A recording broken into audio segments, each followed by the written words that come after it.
Thanks. Seat. Have a seat.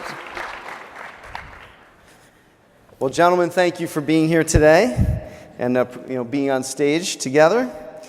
So, as part of Homeland Security, you both oversee huge agencies, over 60,000 employees each, and your missions may differ, but you certainly have a joint objective of making our country safe and protecting our country. And you live certainly with concerns every day on your job that none of us could even imagine. So, Administrator, I'll start with you. Like in this environment, how do you keep your teams prepared and focused on the mission at hand? Well, Mike, first, thanks for having us here today, and it's really a pleasure to be with GBTA. And congratulations to all of you on your 50th anniversary and a hugely successful convention to date. So it's a real privilege to be with you this afternoon. And really, the other thing I'd just like to observe for all of us is I think this is the first time that the TSA Administrator and the Customs and Border Protection Commissioner have been before you together. And you should take a lot from that very much intended mission, because we work very, very closely together in our joint effort to ensure the safety and security of the American public, protect the homeland, and also from both of our perspectives in focusing on the passenger experience, which I know is something that all of your members focus on. So to your question is, how in this environment do you lead large federal agencies in a mission that really is a can't-fail mission? And I think a couple of ways. First and foremost, for me as the administrator, I've spent the vast majority of my time, I've been in office for just a little over a year now, and if you look at my calendar, you'll see that I've spent the vast majority out in the front line of the organization, because I really want to understand as best I can what the front line is doing. And that front line for TSA includes things that you may not necessarily think of as the front line. The obvious one is the Transportation Security Officer cadre at our security checkpoints, because that's what everybody sees day in and day out in a TSA uniform. But there's a lot to TSA that also represents the front line to me, and that is the folks that work our vetting processes to help us assess risk by passenger. Certainly our Federal Air Marshal Service that provides in-flight security, our K-9 teams, our inspectors at airports, and importantly, our international footprint. We have a good number of men and women that are stationed overseas to provide direct linkages to our international partners, international carriers, and certainly to work to provide security at last points of departure airports. So to me, the biggest thing for someone running a large organization is to be as connected as I can with the front line. And really the question I always ask them when I visit them is, what can I do to enable you to do the job that we've asked you to do? Because my job, I view, is one of making sure that the front line has the resources and the technology and the procedures to be able to do the job we ask them to do, which is a very difficult job. Yeah. So Commissioner, to you, very turbulent times guarding the borders and all the issues. How do you keep morale up during times like these? Great question, and I'd like to echo the Administrator's thanks, Mike, for having us here, and for GBTA's advocacy for smart policy, for effective solutions that both secure and facilitate travel. As a fellow business traveler, that matters a lot to all of us. But in terms of staying focused in turbulent times, I mean, we've got a great law enforcement workforce. They're mission-focused people. They chose a career protecting others, and to try to keep them engaged is our job. And really, we're focused on three things: executing operationally and enhancing what we do every day. Your industry is growing tremendously, right? We're in the 9th straight year of over 4% growth in international air arrivals. Right. So I've got to get them technology that supports the processing, makes sure it's as secure as possible, but also gives them the tools to facilitate travel and improve that customer experience. And then we got to build partnerships, and that's with the aviation industry, across from the airports to the air carriers, to our international partners, border management and aviation security agencies. So it's really those three things that we're focused on. So when you look at threats, I mean, certainly for our industry, we are, just completely dependent on the success of both of your organizations. If you get it down to single threats or kind of the thing that worries you most right now, to you, where's your focus? What's the single biggest threat you're seeing out there? So I've got two concerns that are probably paramount. With the success against ISIS in Syria and Iraq, it's the diffuse threat now. Right. The movement of operatives to Africa, to Southeast Asia, back home to European countries. How do we make sure we're tracking the resulting movement of terror suspects. The other thing is the tremendous impact of e-commerce, the growth of small parcels crossing our border. 5 times in mail in 5 years, 70% growth in UPS, FedEx, DHL in that same time period. How do we make sure that dangerous synthetic opioids and other drugs aren't hidden in those packages? And then, of course, partnering with our TSA partners to support the analytics that increase aviation security. And so what I would add to that, I agree with everything that Commissioner McElhaney said. I would just add that in addition to a less apparent organized terror groups in ISIS and ISIL and Al-Qaeda, because we've had such success overseas, they're still there, they're still very much on our radar, but that threat is more dispersed than it has been in the past.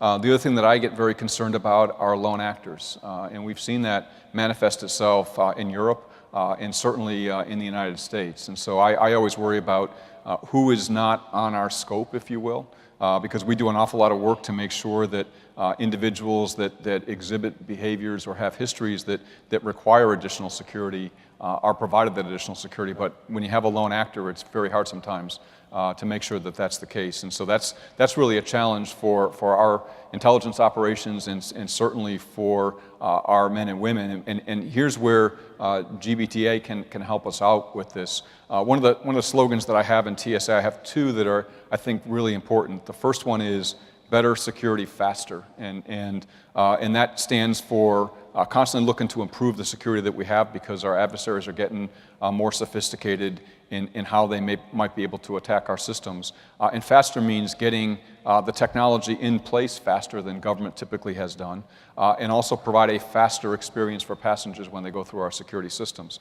But the other slogan that is equally important to me, it goes to the lone actor issue that I just mentioned, is a slogan that says in 4 simple words, not on our watch. And the "our" is a change for TSA. That used to be not on my watch in TSA. Right. We just changed that several months ago to "our," and that stands for the proposition that security is a shared responsibility. It's shared with GBTA and your members. It's shared with the airlines, the airports, and importantly, it's shared with the passengers, because I think it's more and more important with lone actors in particular to have more passenger interaction in the provision of security. Yeah, can never get enough awareness, right? Right.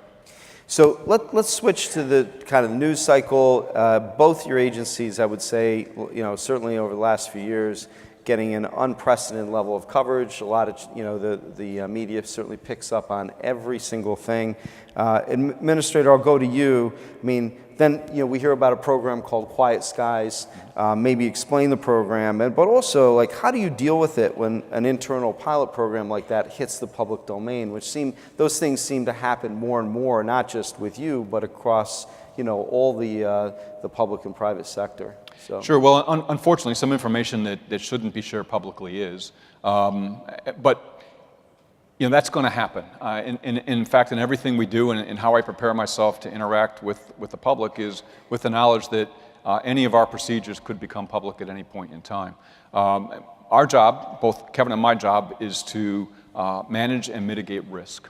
And Quiet Skies is a program to do just that. It essentially looks at patterns of travel for travelers, not of the individuals, just patterns of travel that might put individuals in a situation where we might want to have a little bit more knowledge of what they're doing in terms of, as they go through the security checkpoint, some additional screening. And then what got a good deal of media attention in the last couple of weeks was the revelation that we also placed federal air marshals on those flights. Right. Well, to me, obviously, that makes an awful lot of sense, because we can assess risk by individual. And in my view, we ought to be placing our limited security resources on those flights where individuals present some risk to all of the other travelers at 30,000 feet in those aircraft. What that program is not, it is not a surveillance program. It is not a program that profiles individuals in any way, shape, or manner.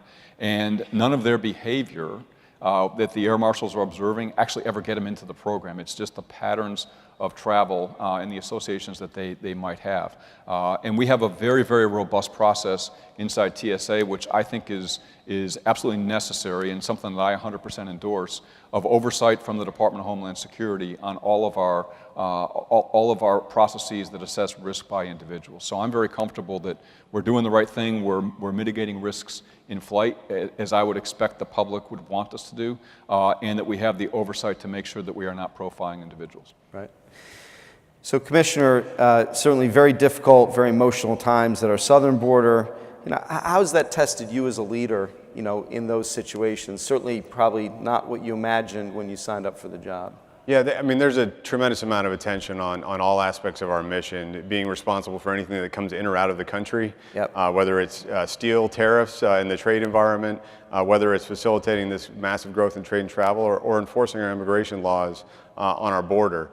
So, my responsibility is to try to make sure our men and women are supported fully, both internally and in our external messaging. Try to explain what's happening. We're talking about regional migration flows that are challenging countries from middle of Central America all the way up to Canada right now. And we need to work together to address that. We've got to support economic opportunity in the rural areas of Guatemala and Honduras. We've got to work with Mexico to protect people, vulnerable people that are being victims of criminal activity in Mexico. And we've got to secure our border.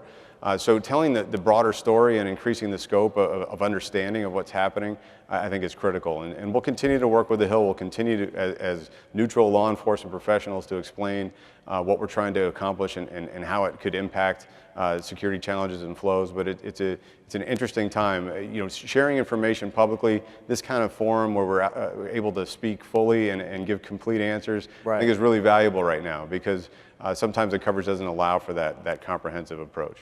Yep. So I'm going to kind of look forward a little future initiatives, right? And certainly, Commissioner, to you, I mean, biometrics gets a term that gets used kind of broadly in a lot of different environments. And I know you've been running pilot programs, testing facial recognition program, and tell me how you plan to use the program, how you're using it today. How's the pilot work been going so far? Right.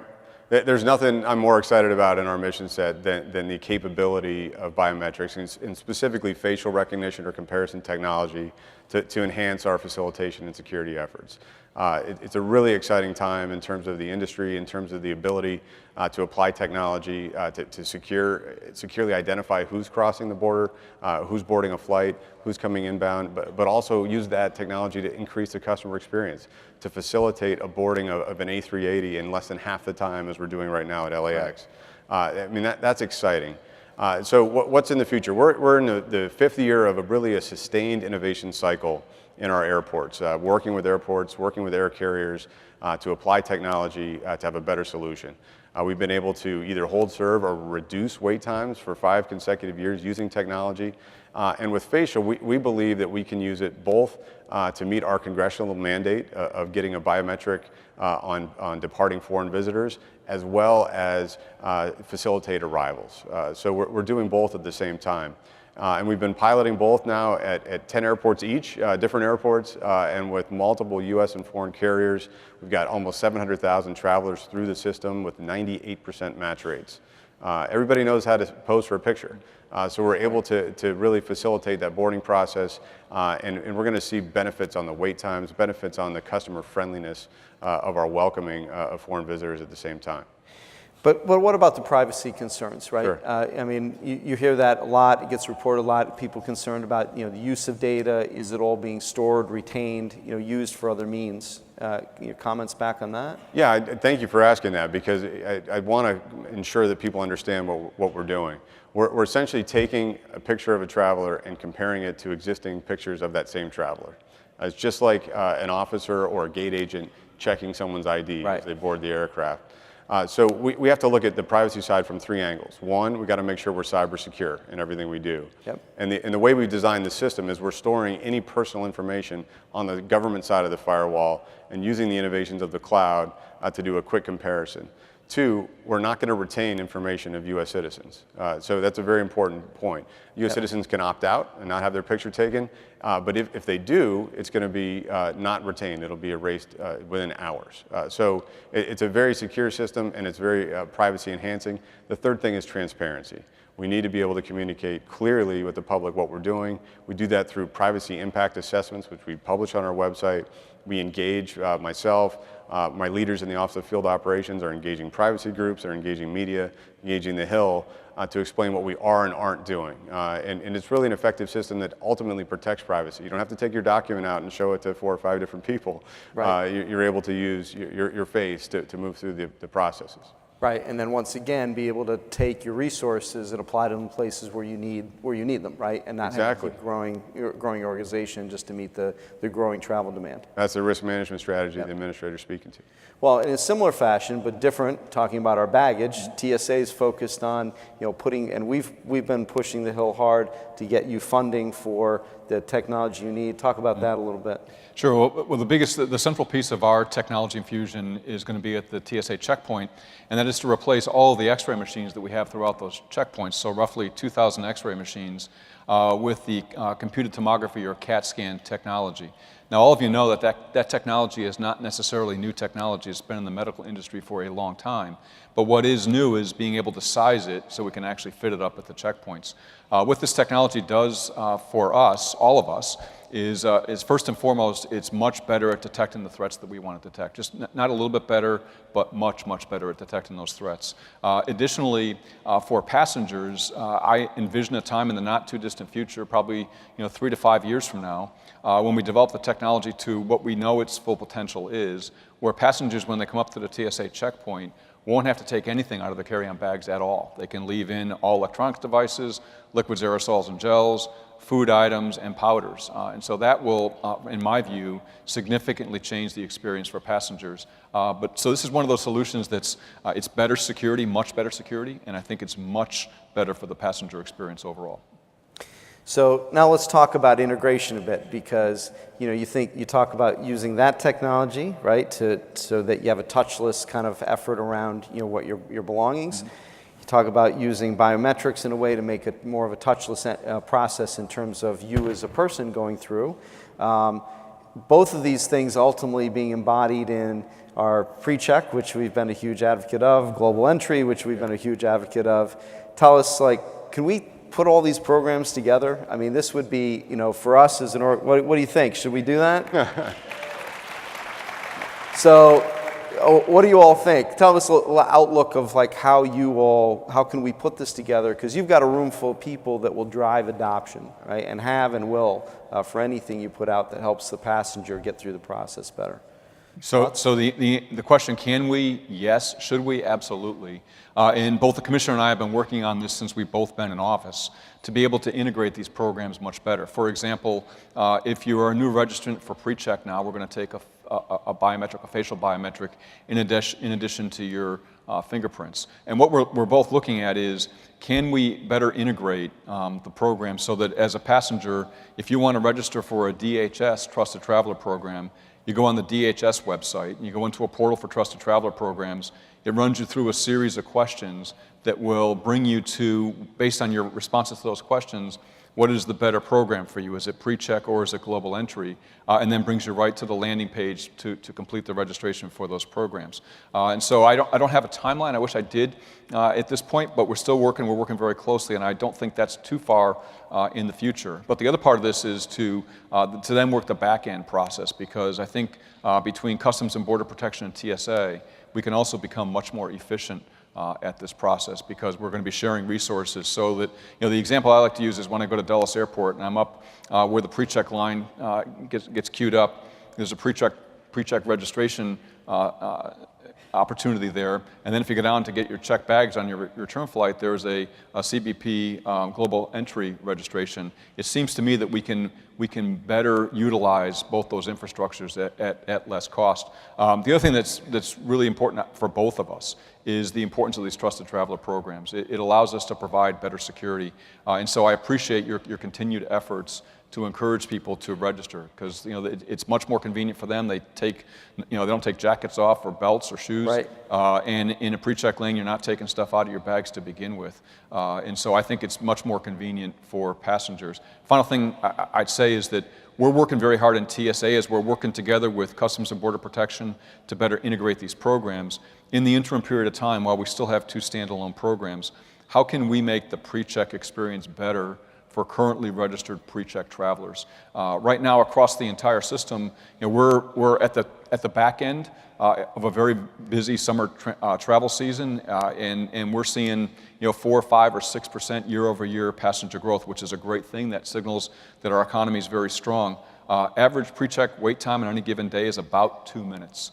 And so there's a significant incentive, and pretty much every single day, if you're a pre-check passenger, and if you could communicate this to your members, is if you're a pre-check passenger, you're at least going to wait half the time that a standard lane passenger will wait. So there's a significant advantage for passengers in there, and like I said, there's a very significant advantage for us from a security perspective. Well, the other thing we've been fighting for in the place, I think we can use your help is, the more we can push third-party enrollment programs. You've got a corporate community here that will adopt it, right. But we need to, back to why we want to integrate the programs, single marketing, driving third-party, enrollments.